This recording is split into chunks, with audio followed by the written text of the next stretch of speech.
আরে দেখ দেখ, একটা ভিক্ষুক। চল চল বিটলু, ওর টাকাগুলো হাতিয়ে নি। হ্যাঁ হ্যাঁ, চল চল, ওর থালায় তো দেখছি ভালোই টাকা আছে। সাহায্য করুন, আমাকে 2 টাকা দিয়ে সাহায্য করুন। আমাকে 2 টাকা দিলে 200 টাকা পাবেন। যে যা পারেন তা দিয়ে সাহায্য করুন। শুনেছিস বাবলা, ভিক্ষুকটা কি বললো? আরে হ্যাঁ রে হ্যাঁ, সবই শুনেছি। চল মজা নেওয়া যাক, তবে তার আগে আমাকে 2 টাকা ধার দে। সবের মধ্যে আবার টাকা ধার চাচ্ছিস কেন? আরে এত কথা না বলে দে তো, তোকে একটু পরে 10 টাকা দিচ্ছি। তুই দেখছি আমাকেও বোকা বানাচ্ছিস বাবলা। আরে ভাই দে না, টাকাটা দিয়ে দিচ্ছি তো। বিটলু তার পকেট থেকে 2 টাকা বের করে বাবলার হাতে দেয়। বাবলা টাকাটা নিয়ে ভিখারির থালায় দান করে। এই নিন ভিক্ষু আঙ্কেল, 2 টাকা নিন। বেঁচে থাকো বাবা, বেঁচে থাকো, তোমাদের জন্য দোয়া করি। ধন্যবাদ ভিক্ষু আঙ্কেল। আরে বেটা, পরে ধন্যবাদ দিস। নে এবার গুনে গুনে 200 টাকা নিয়ে নে। এ কি করছো বাবা? আমার টাকা তোমরা কেন নিচ্ছ? রেখে দাও বলছি, রেখে দাও। তোমার টাকা কেন আমরা নেব? আমরা তো আমাদের ভাগের টাকাই নিচ্ছি।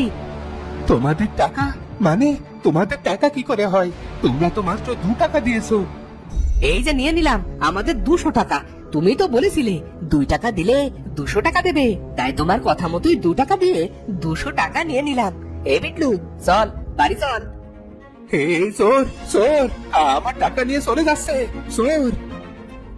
ভিখারির কথা শুনে কয়েকটা লোক বাবলাকে ধরে নিয়ে আসে। এই বেটা, ভিখারির টাকা চুরি করেছিস কেন? দে ওর টাকা ফেরত দে। কি বলছেন কাকু? আমি কেন ওর টাকা চুরি করব? সে আমাকে বলেছে 2 টাকা দিলে 200 টাকা পাবো। কি ভিকু কাকু, এই কথা বলেননি আপনি? আপনি কি সত্যি এই কথা বলেছেন? হ্যাঁ বাবা বলেছি, তবে দেখেছেন কাকু, সে হ্যাঁ বলেছে, তাই আমি তার কথা মতো 2 টাকা দিয়ে 200 টাকা নিয়েছি। বলুন, এটা কি চুরি হলো? না তো, তুই তো ঠিক কথাই বলেছিস। এই বেটা ভিখারি, তুই মানুষকে যদি কখনো মিথ্যে অপবাদ দিস, তোকে এই গ্রাম ছাড়া করে দেব। এরপরে সবাই চলে যায়। ভিখারি তার কষ্টে 200 টাকা হারিয়ে কাঁদতে থাকে।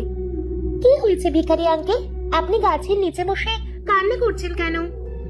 আর বলো না, সব জায়গায় আমার দুঃখ। খোদা আমার কপালে এই বুঝে লিখে রেখেছে। আল্লাহ যা করে আমাদের সবার মঙ্গলের জন্যই করে। হয়তো সামনে আপনার জন্য আরো ভালো কিছু অপেক্ষা করছে। ভালোর জন্য? আমার ভালোর জন্য কিছুই নেই গো মা। আজ 2টো ছেলে আমার ভিক্ষে করা 200 টাকা ছিনিয়ে নিয়ে গেছে।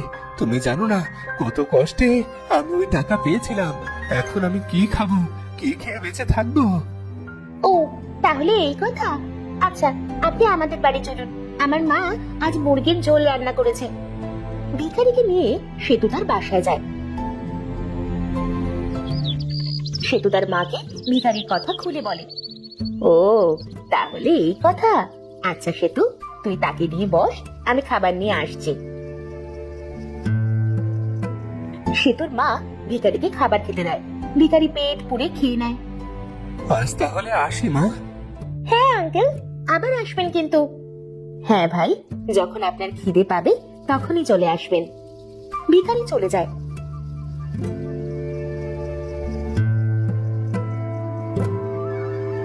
আর তখনই ভিখারির মনে পড়ে তার পুঁটুলি সে সেতুদের বাড়ি ফেলে আসছে। এই দেখো কি কাণ্ড, আমার ভিক্ষে করা থালাটা যে ফেলে এসেছি। যাই আবার গিয়ে নিয়ে আসি। ভিখারি তার ফেলে আসা থালা নিতে সেতুদের বাড়ি আসে। আর তখন সে শুনতে পায় ঘরের ভেতরে সেতু আর তার মা কথা বলছে। মন খারাপ করো না মা, আজ রাতে না হয় না খেয়েই কাটাই। আমি তো না খেয়ে থাকতে পারবো, কিন্তু তুই তো আর না খেয়ে থাকতে পারবি না বল। আজ মেহমান না আসলে হয়তো আমাদের রাতের খাবারটা বেঁচে যেত। ভিখারি বাইরে থেকে সব কথা শুনে সেতুদের বাড়ি থেকে চলে আসতে থাকে। হায় খোদা, এরা তো দেখছি দিন আনে দিন খায়, একেবারে আমার মতোই অবস্থা। আমাকে তাদের রাতের খাবার খাইয়েছে, আর এখন রাতে তারা উপোস করে থাকবে। এদের জন্য কিছু করতে পারলে নিজের কাছেই ভালো লাগতো। পরের দিন ভিখারি একটা গাছের নিচে বসে ভিক্ষা করছিল। কি গো কাকু, আজ কেমন রোজগার হলো? তা তোমরা তোমরা আবার এসেছো? যাও বলছি, যাও। বাবলাকে তো কাল 200 টাকা দিলে, আজও কি 2 টাকায় 200 টাকা পাবো? তোমরা আমার সাথে অন্যায় করেছো। যাও, ভাগো ভাগো বলছি। ভিখারির সাথে আবার অন্যায়? ভালোই ভালোই আজকে চাঁদাটা দিয়ে দাও, নয়তো কালকের মতোই হাল করবো তোমার। চাঁদা? কিসের চাঁদা? ওরে বাবা, আমাদের এলাকায় ভিক্ষি করবে আর আমাদের চাঁদা দেবে না, তা কি করে হয়? এই কথা বলে তারা ভিখারির সব টাকা ছিনিয়ে নেয়। ভিখারি চোর চোর বলে চিৎকার করলে কয়েকজন লোক চলে আসে। আরে এখানে হচ্ছেটা কি? দেখুন না কাকু, আমরা এদিক দিয়ে যাচ্ছিলাম আর তখনই এই ভিখারিটা আমাদের সব টাকা ছিনিয়ে নিয়ে ওর থানায় রেখে দিয়েছে। ভিখারি চোর? মার মার ওকে, মার। ভিখারিকে মেরে তারা চলে যায়। আজও সেতু ফেরার পথে ভিখারিকে গাছের তলায় শুয়ে থাকতে দেখে। এই কি হয়েছে আঙ্কেল? আপনার সারা শরীর দেখছি রক্তে রক্তাক্ত হয়ে আছে।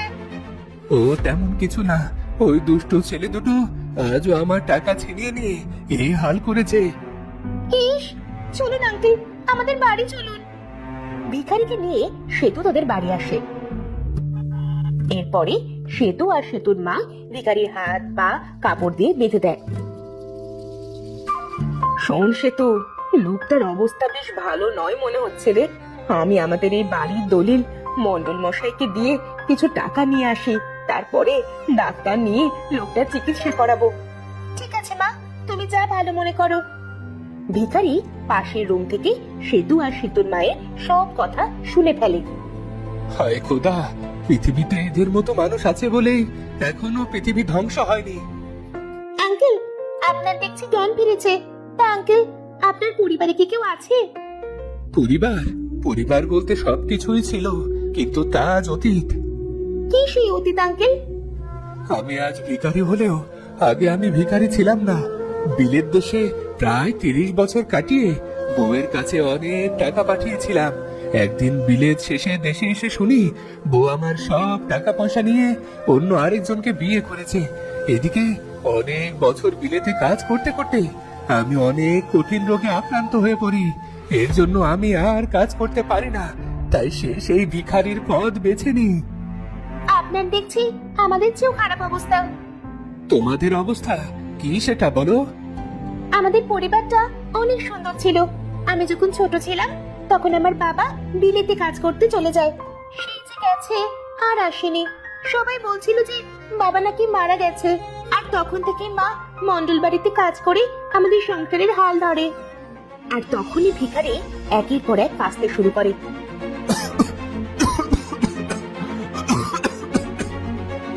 কি হলো? আপনি কাশছেন কেন? আমার মনে হয় আগে লোকটা আমার বেঁকে বসেছে। আপনি অপেক্ষা করুন, আমি এক্ষুনি ডাক্তার নিয়ে আসছি। সেতু ভিখারির অবস্থা কঠিন দেখে ডাক্তার আনতে চলে যায়। এইদিকে আমার থাকাটা একেবারে ঠিক হবে না। আমি এদের আর কষ্ট দিতে চাই না। আমার এখনই এখান থেকে চলে যাওয়া উচিত।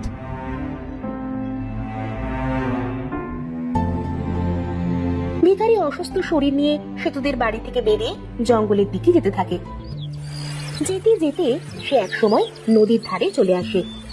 না, আমি আর পারছি না। আমি আমি আর বাঁচতে চাই না এভাবে। এর সমাপ্তি আমাকে এখনই করতে হবে। ভিখারি নদীতে ঝাঁপ দিয়ে মৃত্যুর কথা ভাবে। সে নদীর কাছে যায় আর তখন তার বাড়ির কাছে একটা বোতল ভেসে আসে। আরে, এটা তো অনেক সুন্দর বোতল। ইস, এটা যদি সেতুকে উপহার দিতে পারতাম। ভিখারি বোতলের মুখ খোলে আর তখনই তার সামনে এক বিশাল বড় দানব চলে আসে। কে কে আমাকে 7 বছর পর মুক্ত করলো? কে কে সে? আমি আমি এক সাধারণ ভিখারি, কিন্তু আপনি কে? আমি এক অভাগা জিন, যে নিজের একটা ভুলের কারণে এই পৃথিবীতে বন্দী হয়েছিলাম। কিন্তু তুমি আমাকে মুক্ত করলে। বলো বলো, তোমার কি চাই? আমি তোমার 3টি ইচ্ছে পূরণ করব। শেষ জীবনে নিজের জন্য কিছুরই প্রয়োজন নেই, কিন্তু সেতু ওর জন্য চাইতে পারলে মরেও শান্তি পাবো। বলো বলো, তোমার 3টি ইচ্ছে বলো ভিখারি। আমার প্রথম ইচ্ছে হলো সেতুর বাবাকে তার কাছে ফিরিয়ে দাও। হয়ে গেছে, সেতুর বাবা ফিরে এসেছে। সেতু, সেতু কোথায় তুই? তাড়াতাড়ি এদিকে আয়, দেখে যা মা, তোর বাবা ফিরে এসেছে। বাবা, আমার লক্ষ্মী সোনা সেতু। হ্যাঁ ভিখারি, এবার তোমার দ্বিতীয় ইচ্ছের কথা বলো। আমার ইচ্ছে শেষ হলে কোনো কষ্ট ছাড়া মৃত্যু দিও, যাতে কেউ আমার লাশ আর খুঁজে না পায়। হয়ে যাবে, এবার তোমার শেষ ইচ্ছে বলো। সেতুর মনে যে প্রথম আশা রয়েছে সেটা তুমি পূরণ করে দাও। ওর মনের প্রথম ইচ্ছাটা তুমি পূরণ করে দিলে আমার মনেও যে শান্তি আসবে। শেষ, দ্বিতীয় ইচ্ছে অনুযায়ী এবার তোমার মৃত্যুর পালা। দানু তার জাদু শক্তি দিয়ে ভিখারিকে ভস্ম করে দেয়, আর দানবও হাওয়ায় মিলিয়ে যায়। বাবা, আজ আমি অনেক খুশি। ভিক্ষুক আঙ্কেল, কোথায় তুমি? ফিরে এসো, দেখে যাও, আমার বাবাকে দেখে যাও। ভিখারির শেষ ইচ্ছে পূরণ হলো, এবার আমি দায় মুক্ত। আর সাথে সাথে সেতুদের বাড়ির সামনে ভিখারি আবার এসে পড়লো। বাবা, মা, ওই দেখো ভিক্ষুক আঙ্কেল। তো বন্ধুরা, ভিডিওটি কেমন লাগলো? যদি ভালো লাগে চ্যানেলটি সাবস্ক্রাইব করে বেল আইকনটি বাজিয়ে দিও। দেখা হচ্ছে পরের ভিডিওতে। ধন্যবাদ।